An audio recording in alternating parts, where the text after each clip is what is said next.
ಮತ್ತೊಮ್ಮೆ ತಮ್ಮೆಲ್ಲರನ್ನೂ ಈ ಒಂದು ಪತ್ರಿಕಾಗೋಷ್ಠಿಗೆ ಹಾರ್ದಿಕವಾಗಿ ಸ್ವಾಗತವನ್ನು ಬಯಸ್ತಾ ಸರ್, ಕರ್ನಾಟಕ ರಾಜ್ಯ ಶೈಕ್ಷಣಿಕವಾಗಿ ಅತ್ಯಂತ ಮುಂದುವರೆದ ರಾಜ್ಯಗಳಲ್ಲಿ ಒಂದು. ವಿಶೇಷವಾಗಿ ಕರ್ನಾಟಕದಲ್ಲಿ 3 ವ್ಯವಸ್ಥೆಗಳಿದೆ ಶಿಕ್ಷಣ ಕ್ಷೇತ್ರದಲ್ಲಿ. ಒಂದು ಶುದ್ಧವಾಗಿ ಸರ್ಕಾರಿ ವ್ಯವಸ್ಥೆ, ಇನ್ನೊಂದು ಸರ್ಕಾರ ಸಂಬಳ ಕೊಡುತ್ತೆ, ಖಾಸಗಿ ಶಿಕ್ಷಣ ಸಂಸ್ಥೆಯವರು ಮೂಲಭೂತ ಸೌಕರ್ಯಗಳನ್ನು ವರ್ಷ ಪೂರ್ತಿ ರಿಕರಿಂಗ್ ಎಕ್ಸ್ಪೆಂಡಿಚರ್ ಅನ್ನು ಕೊಡುವ ಮೂಲಕ ಒಂದು ಅನುದಾನಿತ ವ್ಯವಸ್ಥೆ, ಅದೊಂದು ರೀತಿ PPP ಮಾದರಿ. ಸರ್ಕಾರವೂ ಒಂದಷ್ಟು ಅನುದಾನ ಕೊಡುತ್ತೆ, ಮ್ಯಾನೇಜ್ಮೆಂಟ್ಗಳು ಹಣಕಾಸನ್ನು ಕ್ರೋಢೀಕರಿಸಿಕೊಳ್ತವೆ. ಇನ್ನೊಂದು ಸಂಪೂರ್ಣ ಶುದ್ಧವಾಗಿರುವಂಥ ಅನುದಾನ ರಹಿತ ವ್ಯವಸ್ಥೆ. ಈ 3 ವ್ಯವಸ್ಥೆ ಕರ್ನಾಟಕದ ಶಿಕ್ಷಣದ ಪ್ರಸರಣದಲ್ಲಿ ತಮ್ಮದೇ ಆಗಿರುವಂಥ ಕೊಡುಗೆಗಳನ್ನು ಕೊಡ್ತಾ ಬಂದಿರುವಂಥದ್ದು ನಮ್ಮೆಲ್ಲರಿಗೂ ಗೊತ್ತಿರುವಂಥ ವಿಷಯ. ಇಡೀ ದೇಶಾದ್ಯಂತ ಕರ್ನಾಟಕದ ಅನುದಾನಿತ ವ್ಯವಸ್ಥೆ, ಅನುದಾನ ಸಂಹಿತೆ ಏನಿದೆ, ಒಂದು ಮಾದರಿ ಸಂಹಿತೆ ಆಗಿದೆ. ಕರ್ನಾಟಕ ಸರ್ಕಾರ ಈಗ ಈ ಅನುದಾನಿತ ವ್ಯವಸ್ಥೆಗೆ ಮಾರಕವಾಗುವಂಥ ತೀರ್ಮಾನಗಳನ್ನು ಕೈಗೊಳ್ಳುವ ಮೂಲಕ ಕರ್ನಾಟಕದ ಶಿಕ್ಷಣ ವ್ಯವಸ್ಥೆಗೆ ಮಾರಕವಾಗಿರುವಂಥ ಪೆಟ್ಟು ಕೊಡುವಂಥ ಕೆಲಸ ಮಾಡ್ತಿದೆ. ಸರ್, ಹಿಂದೆ ಅನುದಾನಿತ ವ್ಯವಸ್ಥೆ ಅಂತ ಹೇಳಿದ್ರೆ ಯಾರೋ ದಾನಿಗಳು ಜಮೀನು ಕೊಡ್ತಿದ್ರು, ಯಾರೋ ದಾನಿಗಳು ಕಟ್ಟಡ ಕಟ್ಟಿಸಿಕೊಡ್ತಿದ್ರು. ಸರ್ಕಾರ ಸಂಬಳದ ಜೊತೆಗೆ ನಿರ್ವಹಣಾ ಅನುದಾನವನ್ನು ಕೊಡ್ತಿತ್ತು. ಮೊಟ್ಟ ಮೊದಲಿಗೆ ಸರ್ಕಾರ ನಿರ್ವಹಣಾ ಅನುದಾನ ಕೊಡಲ್ಲ ಅಂಥೇಳಿ ನಿರ್ವಹಣಾ ಅನುದಾನವನ್ನು ನಿಲ್ಲಿಸ್ತು. ಅದಾದ ನಂತರ ವೇತನಾನುದಾನವೂ ಕೊಡಲ್ಲ, 87 ನಂತರ ಆರಂಭ ಆಗಿರೋದಂತ ವೇತನಾನುದಾನ ನಿಲ್ಲಿಸಿತ್ತು. ಸನ್ಮಾನ್ಯ BS ಯಡಿಯೂರಪ್ಪನವರು ಹಣಕಾಸು ಸಚಿವರಾಗಿರುವಂಥ ಸಂದರ್ಭದಲ್ಲಿ, ಒಂದು ಸಮ್ಮಿಶ್ರ ಸರ್ಕಾರದ ಸಂದರ್ಭದಲ್ಲಿ, ಉಪಮುಖ್ಯಮಂತ್ರಿಗಳಾಗಿ ಹಣಕಾಸು ಸಚಿವರಾಗಿರುವಂಥ ಸಂದರ್ಭದಲ್ಲಿ 87ರಿಂದ 95ರವರೆಗೂ, ಅಂದರೆ ಮೊದಲನೇ ಹಂತದಲ್ಲಿ 87ರಿಂದ 92, ಎರಡನೇ ಹಂತದಲ್ಲಿ 92ರಿಂದ 95ರವರೆಗೂ ಅನುದಾನ ಕೊಡುವಂಥ ಕೆಲಸ ಮಾಡಿದ್ದಾರೆ. ಸರ್, 95 ಅಂದ್ರೆ ಕಳೆದ 30 ವರ್ಷಗಳಿಂದ ಅನುದಾನ ಕೊಡುವಂಥ ಕೆಲಸವನ್ನು ಸರ್ಕಾರ ನಿಲ್ಲಿಸಿದೆ. ಹಂತ ಹಂತವಾಗಿ ಕಳೆದ ಬೆಳಗಾವಿ ಅಧಿವೇಶನದೊಳಗೆ ಸಾಕಷ್ಟು ನಮ್ಮ ವಿಧಾನ ಪರಿಷತ್ ಸದಸ್ಯರು, ಶಿಕ್ಷಕರ ಪದವೀಧರ ಕ್ಷೇತ್ರದ ವಿಧಾನ ಪರಿಷತ್ ಸದಸ್ಯರು ಹೋರಾಟ ಮಾಡಿರೋ ಪರಿಣಾಮವಾಗಿ ನಾವು ಈ ಹುದ್ದೆಗಳ ಭರ್ತಿಗೆ ಅವಕಾಶ ಮಾಡಿಕೊಡ್ತೀವಿ ಅಂಥೇಳಿ ಹೇಳುವುದರ ಮೂಲಕ ಆನ್ಲೈನ್ ಮೂಲಕ ಎಲ್ಲ ಕಡತಗಳು ಮೂಮೆಂಟ್ ಆಗಬೇಕು. ಮೇಲ್ನೋಟಕ್ಕೆ ಹೇಳಿದ್ದೇನು ಇವರು ಆನ್ಲೈನ್ ಮೂಲಕ ಆಗಬೇಕು ಅಂತ ಹೇಳಿದ್ರು. ಸರ್, ಆ ಆನ್ಲೈನ್ ಅಂದ್ರೆ ಏನು ಅಂತ ಸರ್ಕಾರಕ್ಕೂ ಸ್ಪಷ್ಟತೆ ಇರಲಿಲ್ಲ. ಈಗ 28/2/2025 ಒಂದು 3-4 ದಿವಸದ ಹಿಂದೆ ಒಂದು ಆದೇಶವನ್ನು ಕರ್ನಾಟಕ ಸರ್ಕಾರ ಹೊರಡಿಸಿ ಈ ಅನುದಾನಿತ ವ್ಯವಸ್ಥೆಯಲ್ಲಿರುವಂಥ ಹುದ್ದೆಗಳನ್ನು ಭರ್ತಿ ಮಾಡ್ಕೊಳ್ಳಿಕ್ಕೆ ಅವಕಾಶ ಮಾಡಿಕೊಟ್ರ. ಭರ್ತಿ ಮಾಡ್ಲಿಕ್ಕೆ ಅವಕಾಶ ಮಾಡಿಕೊಟ್ರ ಅಂತ ಮೇಲ್ನೋಟಕ್ಕೆ ಅನ್ನಿಸ್ತದೆ. ಆದ್ರೆ ಅವ್ರ ಒಳಗೆ ಷರತ್ತು ಹೇಗೆ ವಿಧಿಸ್ಯಾರಂದ್ರೆ, ಒಳ ಮೀಸಲಾತಿಯ ಕುರಿತು ಆಯೋಗದ ವರದಿ ಬರುವವರೆಗೂ ನೀವು ಖಾಲಿ ಹುದ್ದೆಗಳು ಎಷ್ಟದಾವ, ಈ ಅನುದಾನಿತ ಶಿಕ್ಷಣ ಸಂಸ್ಥೆಗಳ ಪರಿಸ್ಥಿತಿ ಕುರಿತು, ರಿನ್ಯೂವಲ್ ಆಫ್ ರಿಕಗ್ನೈಸೇಷನ್ ಕುರಿತು, ಮೂಲಭೂತ ಸೌಕರ್ಯಗಳ ಕುರಿತು, ಅವರ ಪರೀಕ್ಷಾ ಫಲಿತಾಂಶಗಳ ಕುರಿತು BO ಪ್ರತಿ ಶಾಲೆಗೂ ಭೇಟಿ ನೀಡಿ ಅಪ್ಲೋಡ್ ಮಾಡಬೇಕು ಅಂತ ಆದೇಶ ಹೊರಡಿಸ್ಯಾರ. ಸರ್, ಇಡೀ ರಾಜ್ಯಾದ್ಯಂತ ಇರುವಂಥ ಪ್ರತಿಯೊಂದು ಅನುದಾನಿತ ಶಾಲೆಗೆ BO ಸ್ವತಃ ವಿಸಿಟ್ ಮಾಡಿ ಅದನ್ನು ಪರಿಶೀಲನೆ ಮಾಡಿ ಅಪ್ಲೋಡ್ ಮಾಡಬೇಕಂದ್ರೆ ಭಾಳ ದೊಡ್ಡ ಕಾಲಾವಕಾಶ ತೋಡ್ತದೆ. ಇವರು ಕೊಡೋದಿಲ್ಲ ಅಂತ ಹೇಳಾರ್ದಕ್ಕೆ ಮೂಗಿಗೆ ತುಪ್ಪ ಹಚ್ಚು ಕೆಲಸ ಮಾಡತ್ತಾರೆ. ನಾನು ತಮ್ಮ ಮೂಲಕ ಆಗ್ರಹ ಮಾಡ್ತೀನಿ, ತಕ್ಷಣ ಈ ಆನ್ಲೈನ್ ವ್ಯವಸ್ಥೆ ಬಗ್ಗೆ ಸರ್ಕಾರಕ್ಕೆ ಸ್ಪಷ್ಟತೆ ಇಲ್ಲ. ಸರ್, ಆನ್ಲೈನ್ ಮೂಲಕ ಮಾಡಬೇಕು ಅನ್ನೋದ್ರ ಬಗ್ಗೆ ಏನೇನು ರೂಪರೇಷೆಗಳ ಬಗ್ಗೆ ಸ್ಪಷ್ಟತೆ ಇಲ್ಲ. ನೀವು ಮೊದಲಿನ ರೀತಿಯೊಳಗೆ ಈ ಬಾರಿ ಏನು 2015ರ ನಂತರದ ಖಾಲಿ ಹುದ್ದೆಗಳ ಭರ್ತಿಗೆ ಅವಕಾಶ ಕೊಟ್ರಿ, ಮೊದಲಿನ ರೀತಿಯೊಳಗೆ ಯಾವ್ಯಾವ ಶಾಲೆ ಖಾಲಿ ಹುದ್ದೆ ಅವ ಅವ್ರ ಪ್ರಸ್ತಾವನೆಗಳನ್ನ ತರಿಸ್ಕೊಂಡು ಕೊಡು ಕೆಲಸ ಮಾಡಬೇಕು. ಇಲ್ಲಂದ್ರೆ ವರ್ಷ ಅಲ್ಲ ಸರ್, ಇದು ವರ್ಷಗಟ್ಟಲೆ ಆದರೂ ಅನುದಾನ ಒಳಪಡಿಸೋದು ಸುಲಭಿಲ್ಲ. ಈ ರೀತಿ ಆನ್ಲೈನ್ ಅಂದ್ರೆ ಏನು ಅನ್ನೋದ್ರ ಬಗ್ಗೆ ಅಧಿಕಾರಿಗಳಿಗೆ ಯಾವುದೇ ಟ್ರೈನಿಂಗ್ ಇಲ್ಲ. ಈಗ BO ಕೇಳಿದ್ರೆ ಸುತ್ತೋಲೆ ಬಂದದ, ಏನೇನು ಮಾಡಬೇಕು, ಇನ್ನೂ ಮೀಟಿಂಗ್ ಆಗಿಲ್ರಿ ಅಂತಾರೆ. ಈ ರೀತಿ ತರಬೇತಿ ಇರದೇ ಇರುವಂತಹ ವ್ಯವಸ್ಥೆಯನ್ನು ಇಟ್ಕೊಂಡು ಮಾರ್ಚ್ 25ರೊಳಗೆ ನೀವು ಎಲ್ಲ ಅಪ್ಲೋಡ್ ಮಾಡ್ರಿ ಅಂತ ಹೇಳಿದ್ರೆ, ಸರ್ ಖಂಡಿತ ಹೇಳ್ತೀನಿ, ಒಂದೊಂದು ತಾಲೂಕಿನೊಳಗೂ 30-40 ಹೈಸ್ಕೂಲ್ಗಳೇ ಅದಾವೆ. ಅಷ್ಟು ಸ್ಕೂಲ್ಗೆ ಸ್ವತಃ ಹೋಗಿ BO ಭೇಟಿ ನೀಡಿ ಅವರೆಲ್ಲ ಅಂಶಗಳನ್ನು ಪರಿಶೀಲನೆ ಮಾಡಿ ಅಪ್ಲೋಡ್ ಮಾಡೋದು ಅಷ್ಟು ಸುಲಭಿಲ್ಲ.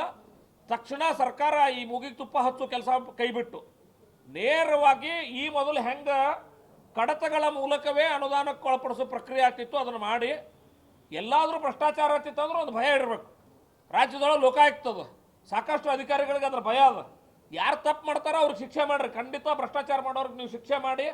ಆದರೆ ಯಾವುದೇ ಕಾರಣಕ್ಕೂ ಈ ರೀತಿ ಆನ್ಲೈನ್ ನೆಪ ಒಡ್ಡಿ ಇನ್ನೂ ನೋಡ್ರಿ ಒಳ ಮೀಸಲಾತಿಯ ಕುರಿತು ಆಯೋಗದ ವರದಿನೇ ಬಂದಿಲ್ಲ. ಕೂಸುಟ್ಟು ಮೊದಲು ಕುಲಾಯಿ ಹೊಲಿಸಿದ್ರು ನಂಗೆ ಆಯೋಗ ಕಳ್ಳನಿಗೊಂದು ಪಿಳ್ಳೆ ನೆವ ಅನ್ನೋ ರೀತಿಯೊಳಗೆ ಆ ಆಯೋಗದ ನೆಪ ಇಟ್ಕೊಂಡು ಇಡೀ ರಾಜ್ಯದ ಎಲ್ಲ ನೇಮಕಾತಿಗಳನ್ನು ಬಂದ್ ಮಾಡೋ ಮೂಲಕ ರಾಜ್ಯದ ನಿರುದ್ಯೋಗಿಗಳಿಗೆ ಒಂದು ದ್ರೋಹ ಎಸಗೋ ಕೆಲಸ ಮಾಡ್ತಿದ್ದಾರೆ. ಅದರ ಜೊತೆಗೆ ಶಿಕ್ಷಣ ವ್ಯವಸ್ಥೆಗೆ ಬೇಕಾಗಿರುವಂಥ ಶಿಕ್ಷಕರನ್ನು ಕೊಡಮಾಡದೇ ಇರುವಂಥ ಒಂದು ಆತ್ಮಘಾತಕ ಕೆಲಸಕ್ಕೆ ಕರ್ನಾಟಕ ಸರ್ಕಾರ ಮುಂದಾಗಿದೆ. ಇದನ್ನು ಖಂಡಿಸ್ತೀನಿ. ತಕ್ಷಣ ಈ ಆನ್ಲೈನ್ ವ್ಯವಸ್ಥೆ ಬಗ್ಗೆ ಕ್ಲಾರಿಟಿ ಮೂಡುವವರೆಗೂ ಈಗಿನ ನೇಮಕಾತಿಗೆ ಏನು ಆದೇಶ ಮಾಡಿದಿರಿ ಅದನ್ನು ಹಳೆ ಪದ್ಧತಿಯ ಪ್ರಕಾರವೇ ಅತಿ ಶೀಘ್ರವಾಗಿ ಜೂನ್ ಒಳಗಡೆ ನೇಮಕಾತಿ ಮಾಡಿ ಆ ಶಾಲೆಗಳಿಗೆ ಶಿಕ್ಷಕರನ್ನು ಕೊಡಬೇಕು ಅಂತ ಆಗ್ರಹ ಮಾಡ್ತೀನಿ ಸರ್. ಪಾರದರ್ಶಕವಾಗಿ ಆಗಲ್ಲ ಅನ್ನೋದು ನಂದಲ್ಲ ಸರ್. ಆನ್ಲೈನ್ ವ್ಯವಸ್ಥೆ ಮಾಡ್ಲಿಕ್ಕೆ ಸಮಯಾವಕಾಶ ಬೇಕು, ಸಮಯಾವಕಾಶ ಬೇಕಾಗ್ತದೆ, ವರ್ಷಗಟ್ಟಲೆ ಬೇಕು. ಸರ್ ಅದು ಏನಂತಾನೆ ಗೊತ್ತಿಲ್ಲ. ಹಿಂಗೆ ವಿರೋಧ ಮಾಡಿದೆವು ಅಂದ್ರೆ ಪೂರ್ವಾಗ್ರಹ ಪೀಡಿತರಾಗ್ತೀವಿ. ನಾನು ಆನ್ಲೈನ್ ವ್ಯವಸ್ಥೆ ಏನು ಅನ್ನೋಂಥದ್ದು ಇನ್ನೂ ಸ್ಪಷ್ಟತೆ ಇಲ್ಲ. ಈಗ ಅವರು ಪ್ರಾಯೋಗಿಕವಾಗಿ ಒಂದು ಸಿಸ್ಟಮ್ ಡೆವಲಪ್ ಮಾಡೀವಿ ಅಂತ ಹೇಳ್ತಿದ್ದಾರೆ.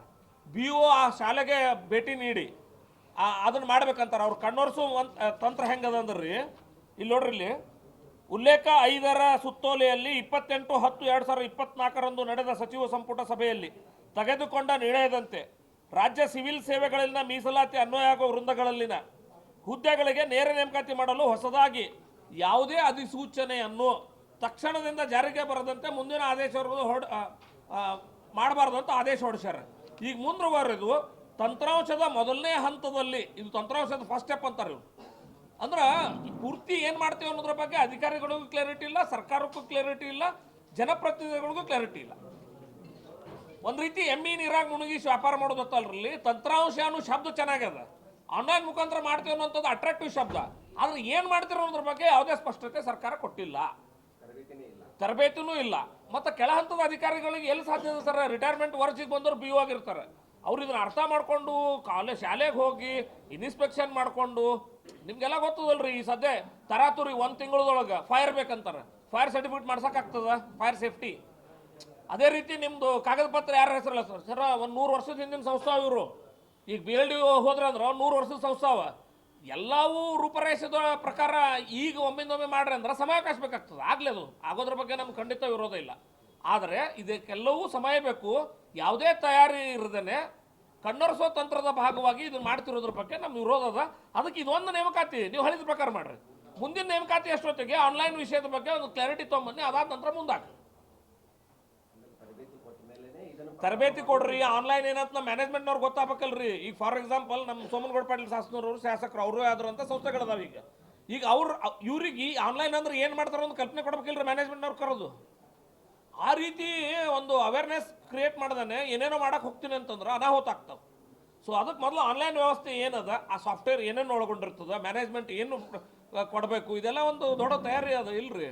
ಒಮ್ಮಿಂದೊಮ್ಮೆ ಹೇಳಿ ನೀವು ಕಾಗದ ತಂದು ಕೊಡ್ರಿ ಅಂದ್ರೆ ಭ್ರಷ್ಟಾಚಾರಕ್ಕೆ ಇದು ಇನ್ನೂ ದೊಡ್ಡ ಹೆಜ್ಜೆ ಆಗ್ತದೆ ಸರ್. ಮೊದಲಿನ ಪದ್ಧತಿ ಪ್ರಕಾರ ಇದೊಂದು ನೇಮಕಾತಿ ಮಾಡಿಬಿಡ್ರಿ.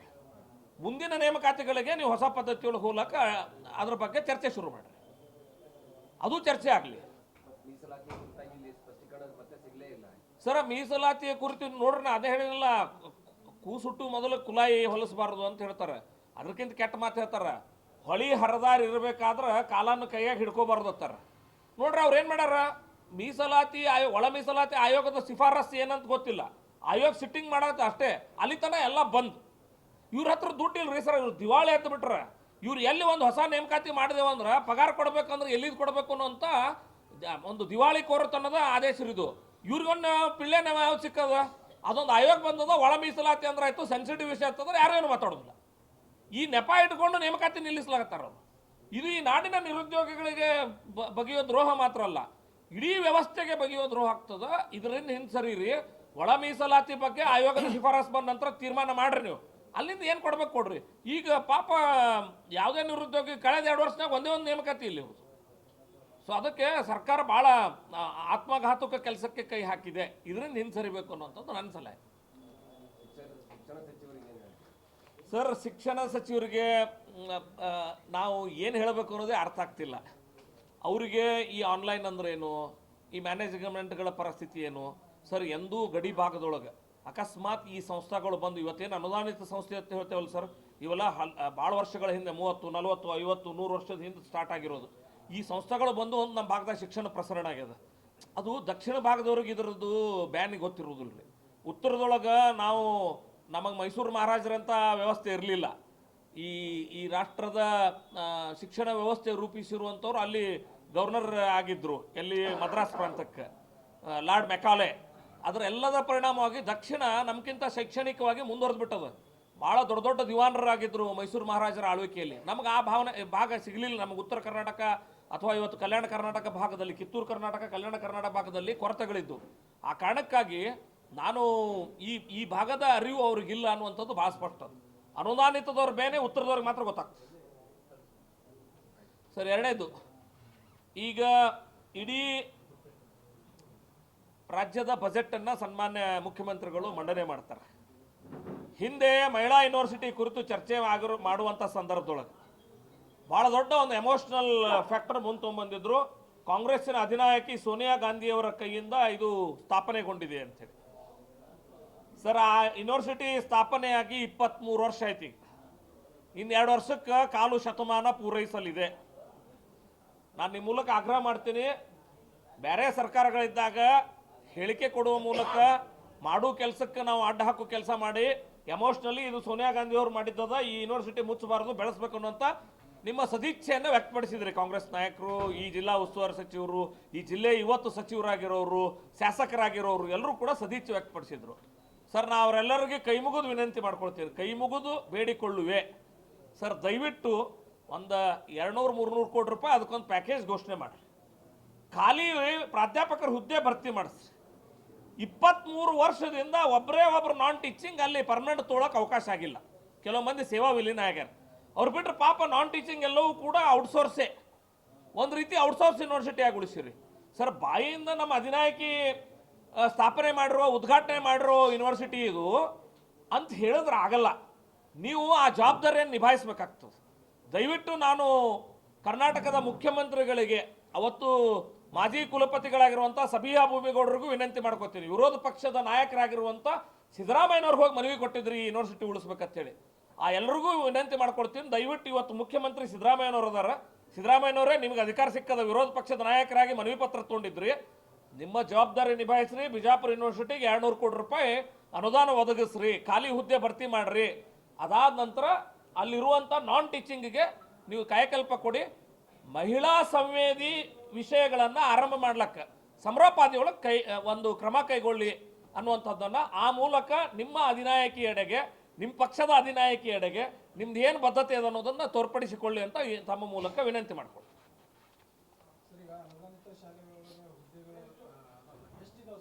ಸರ್, ಈಗ ಅದೇ ನಿಮ್ಗೆ ದೊಡ್ಡ ಪ್ರಶ್ನೆ ಬಂದಿದ್ದೇನೆಂದ್ರೆ, ಇವ್ರು ಏನಂತಾರ್ರಿ, ಈಗ ಆ ಶಾಲೆಗೆ ಹೋಗ್ಬೇಕು, ಇವರು ಹೋಗಿ ಅವ್ರದ್ದು ಆದೇಶ ತೊಗೊಳ್ಬೇಕು, ಸ್ಥಾಪನೆ ಆದೇಶ, ರಿನ್ಯೂವಲ್ ಆಫ್ ರಿಕಗ್ನೈಸೇಷನ್ ಎಲ್ಲ ತೊಗೋಬೇಕು. ತೊಗೊಂಡ ನಂತರ ಎಷ್ಟು ಹುದ್ದೆ ಇದ್ದು ಯಾವಾಗ ರಿಟೈರ್ ಆದರೂ ಅವ್ರ ಕಡೆಯಿಂದ ತೊಗೊಳೋರು.